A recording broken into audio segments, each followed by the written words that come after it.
Good evening. Welcome to the University of Dubuque Football Show here on udspartans.com from the offices of the University of Dubuque football coach Stan Zwiefel. We've got another show this evening, and we've got a lot to talk about as the UD Spartans, for the 12th consecutive time, they took home the key. They're the keepers of the key, winning the Key City Clash by the score of 35-23 over the Loras College Dewhawks. Got a 1-2 on the young season, 1-0 in American Rivers Conference play. And, Coach, that sounds good. Keepers of the key for the 12th season in a row. I know that's a big deal, and you came away with a win.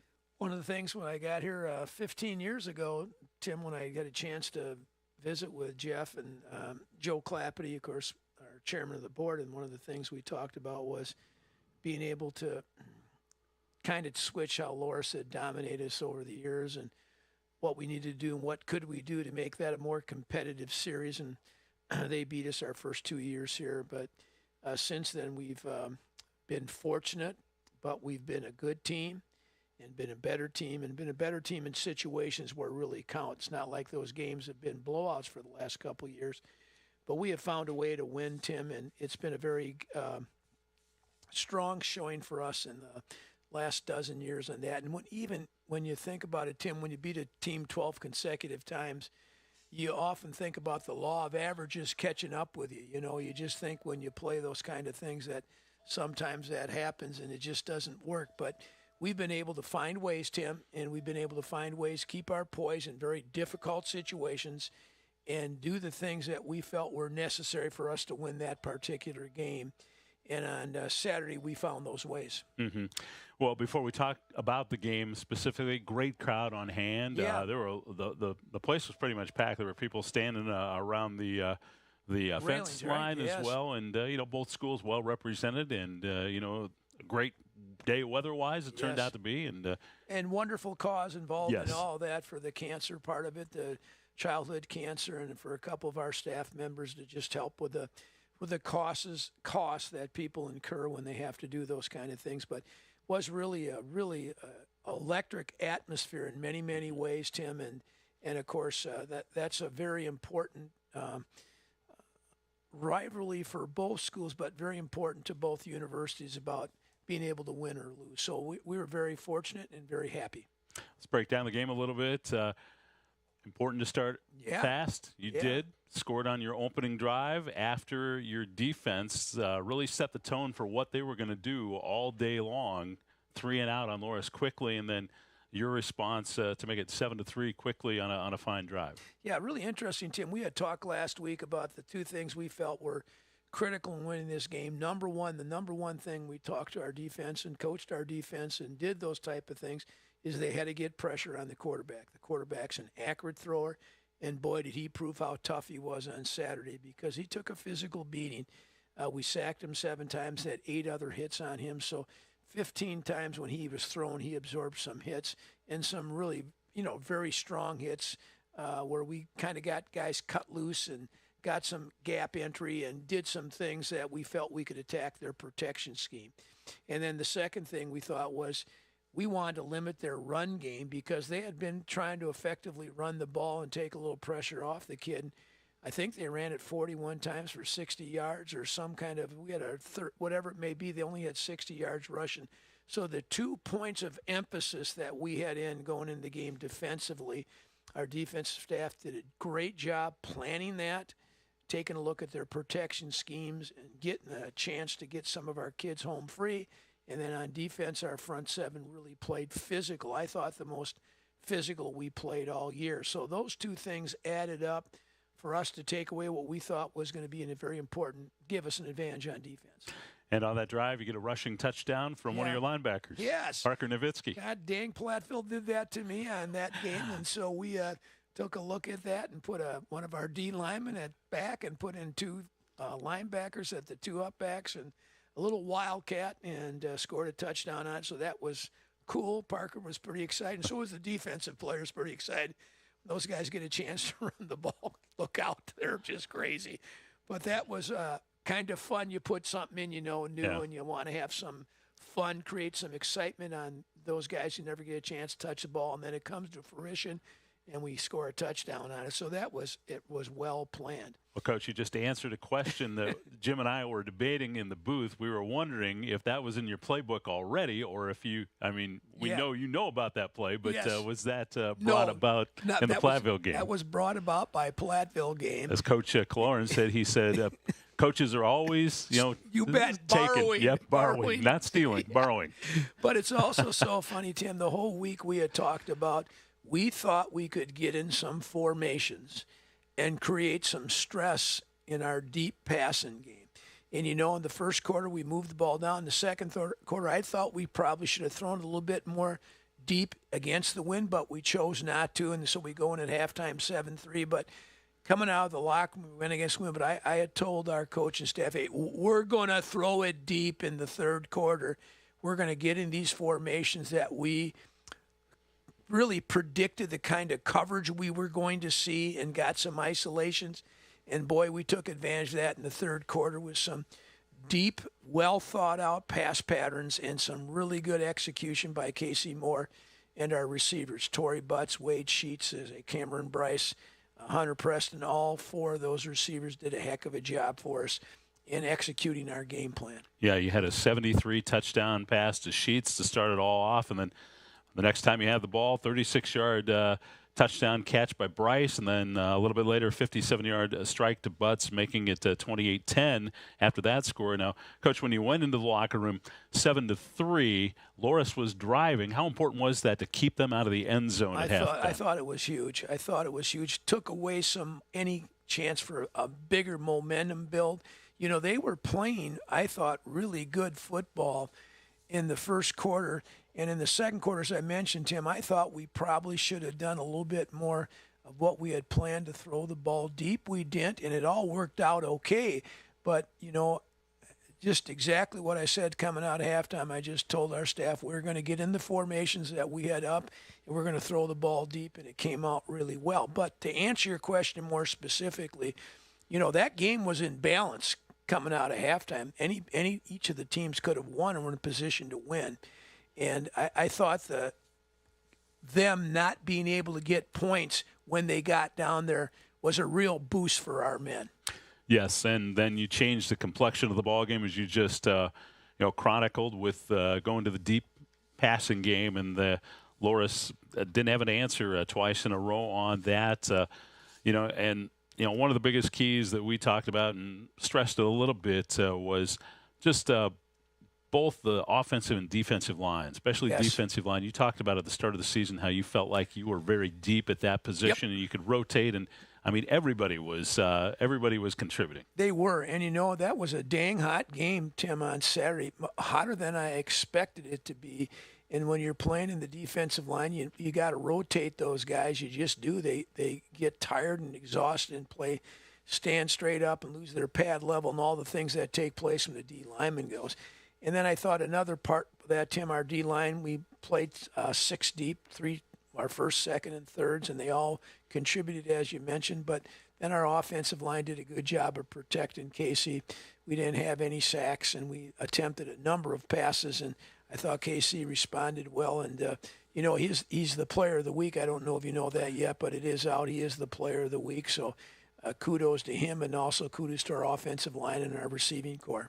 Yeah, just putting some numbers on Casey Moore's performance, and I was going to mention that he is the American Rivers Conference Offensive Player of the Week. 24 of 39, like you said, no interceptions, 337 yards passing, and 3 touchdowns. Had that long of 73 yards for that touchdown to start the half. And, another key element of this game, Coach, special teams. Yeah, our kicking game, so our first-string kicker gets hurt on Tuesday. Oh, boy, holy smoly. And, he's a really good kicker. So Connor Holler, our punter, had a fantastic day. 45, I think we said, Tim, 46.8, whatever it was. But really did a nice job kicking the ball, punting. And then we put him in to be our kicker, and he was 5 for 5 on extra points, and we did attempt a field goal. One of our plans into the win, Tim, was we were going to go for it a significant amount of the time unless we got a really short field goal. And then going with the win, it just never presented itself in that first half to do that. So He did a heck of a job. Our protection group on our extra point and field goal and our protection on our punt team. It's interesting, Tim. Loris rushed us a different couple ways on our punt team, and we had a couple answers to their scheme, and we did a good job of protecting Connor, and he responded with some really nice long punts. We can't overlook a big play on the defensive side of the ball. A lineman's dream. Defensive tackle Keon Dunlap. Was that his first career interception? Well, he told me he had one in Little League. I don't believe him. I asked him in the meeting, our squad meeting on Sunday, I said, "You've never intercepted a pass in your life." And I said, "I really didn't see the play." And kids were yelling, "Dunlap intercept the ball." I said, "That's impossible. That's never happened." But it is a defensive lineman's dream. And I asked him, what happened? He says, "I really don't know, Coach. It ended up in my hands, but it was a nice tip." And it was a really critical situation. They had got a 1st and goal in our 3, I think, and then we pushed them back out, and then they threw the ball, and we got a tip, and boy, it was really a nice stand by our defense. It really was. And then, if I'm not mistaken, is that when you scored the rushing touchdown then after that 36-yard touchdown run by Devin Moore? Yes. So all those things, again, and Tim, good teams will make big plays when you need to have them happen. And I've said this before. People, ask Coach, "You're 1-2. How are you?" I said, "Well, we're 1-0 in the league.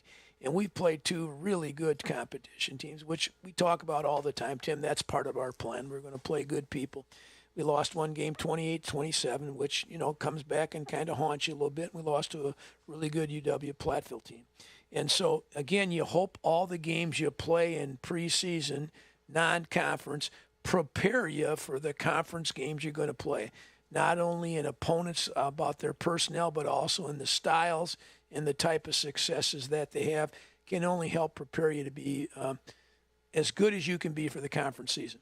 I was looking at the stat sheet again. Another thing that, to your point of having to rotate your defensive linemen, the plays Loris had 94 plays. You ran 60 plays. Yeah, I told our guys at the end of the game, our defense played an extra half. That's exactly what they did. And that is so important that you're able to keep your people fresh, keep them so that they don't get dog-tired at the end of the second quarter or the fourth quarter.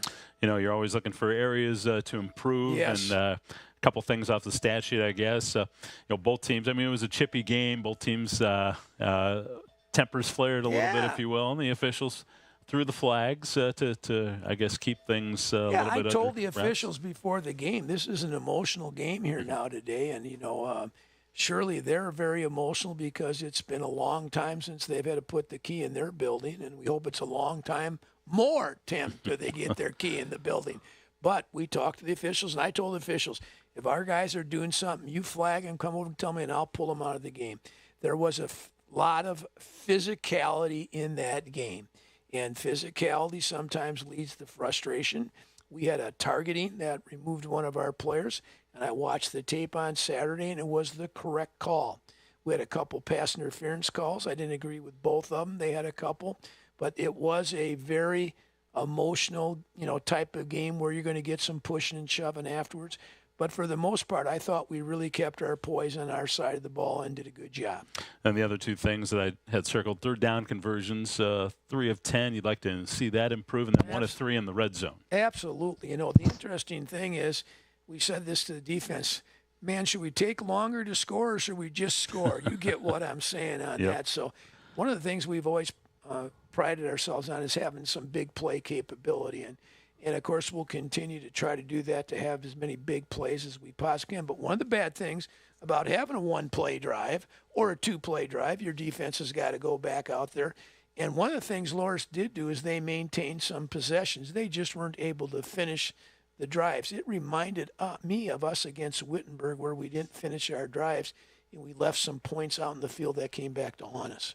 Before we talk about this week and the opponent ahead, Central College, anything else about the game that you just played? I was really happy that I talked to some folks after the game about where the proceeds were going to help childhood cancer. I felt really good about that.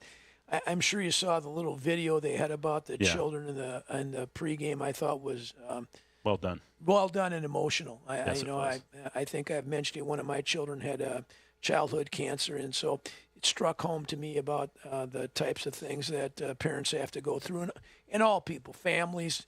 We all know people that have been affected by cancer, either we've lost or had cancer, and so I thought that was well done, and I thought it was good. Good for the community, good for both schools. And then the kids, captains coming out with cool. family. That was for cool. the coin toss. That Both was teams cool.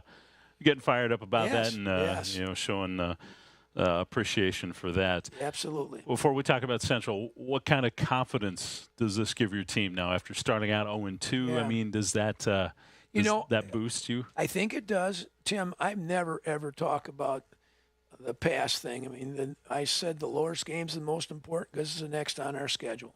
And I always, one of the things I try to tell our guys, I'm not ever going to sugarcoat anything. I'm going to tell you exactly like it is. I said, I think we will win the Loras game. I think we'll win by 2 touchdowns, pretty close in that prediction, I guess. But I said, one of the things you got to do is you got to have a short memory either way. Either you make, when you make a great play, it's the next play that counts, just like in the season in your games. We can't do anything about game 1 or 2. I'd like to replay both of them, but they won't let me. So we got to move forward. And of course, it's always good, Tim, to be playing after a win rather than a loss. Yeah, and I mean, you can point back to your history here, the 2015 team that went on to win the Iowa Conference. I was thinking about that when I came over. He started out 0-2 that season, ran the table, and finished out as conference champions. Yep, and very similar schedule. We had St. John's, and I think we had Wisconsin lacrosse, if I'm not mistaken, in that year.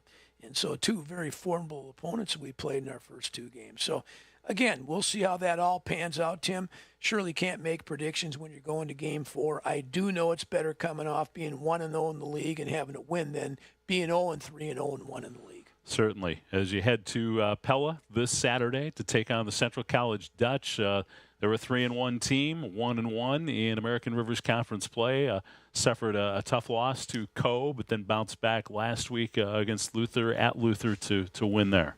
Same old Central team, really good, playing with a lot of juniors and seniors. And, of course, we're still at the finish now of COVID, a couple fifth-year players starting for them on both offense and defense. They had that marvelous team 2 years ago where they had a ton of fifth-year players on that team. That was an impressive team.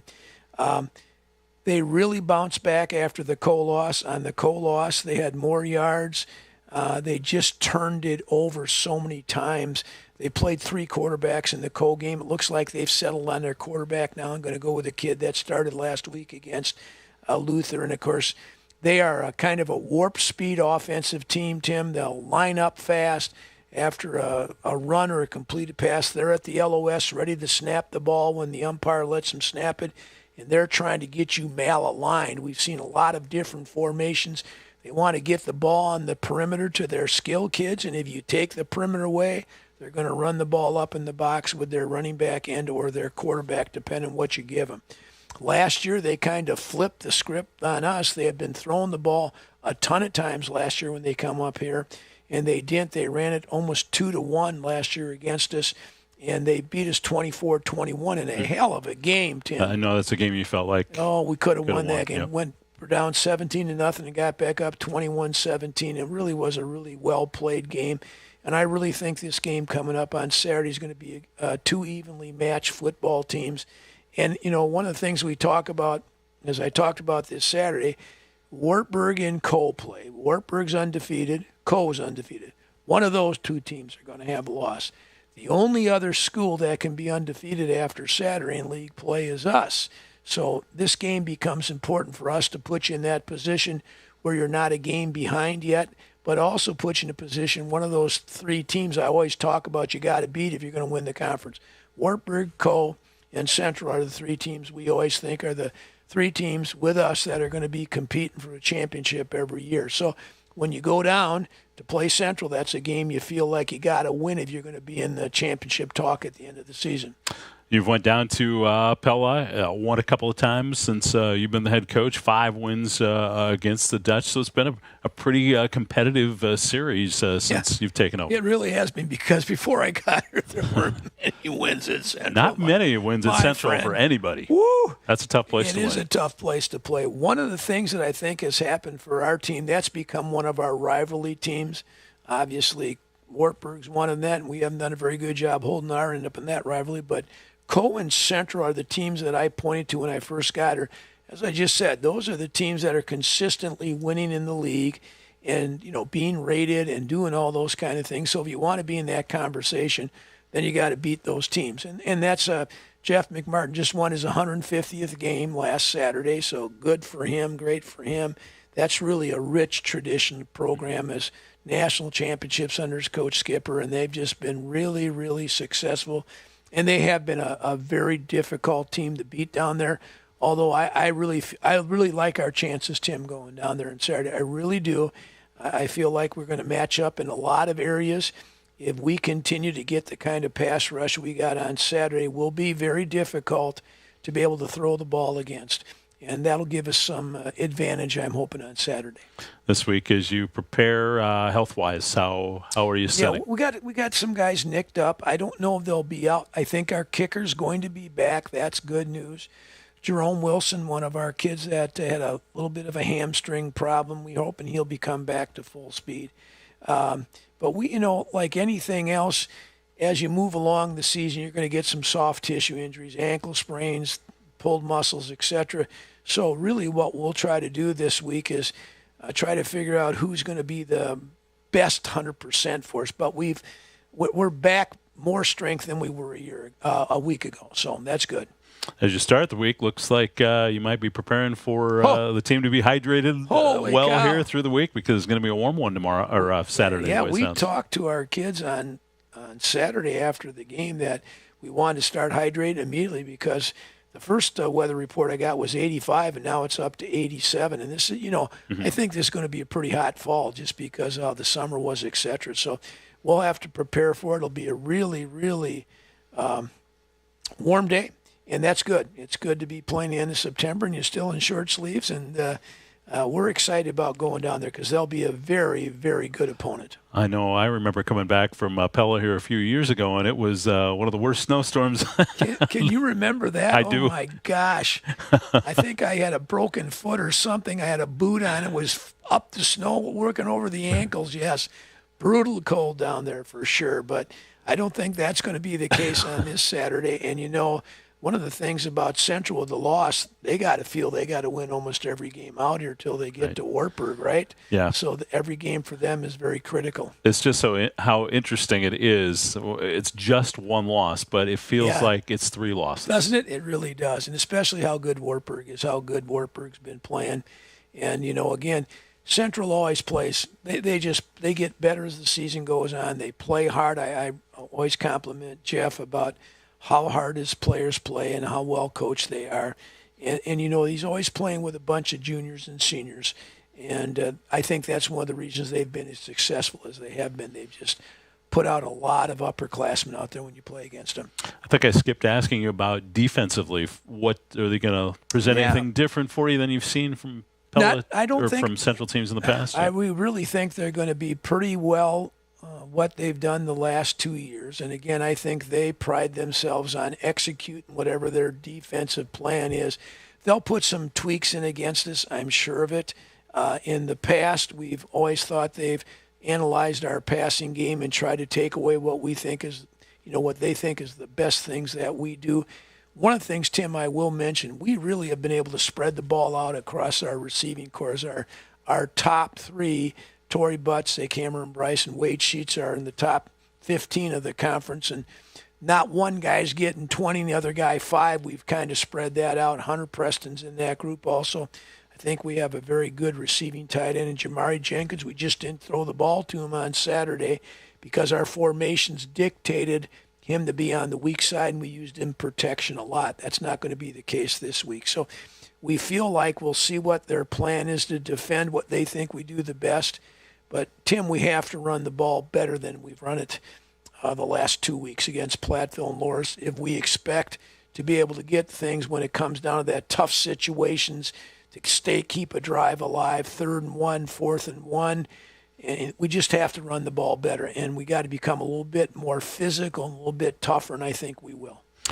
Coach, we appreciate your time. Anything else you wanted to mention about this game? Yeah, or you got reflection on the win. Yeah, and it's going to be it'll be an important game, Tim. I hope that on next Monday we're talking about a win because it'll be an important game about springboarding us the rest of the season.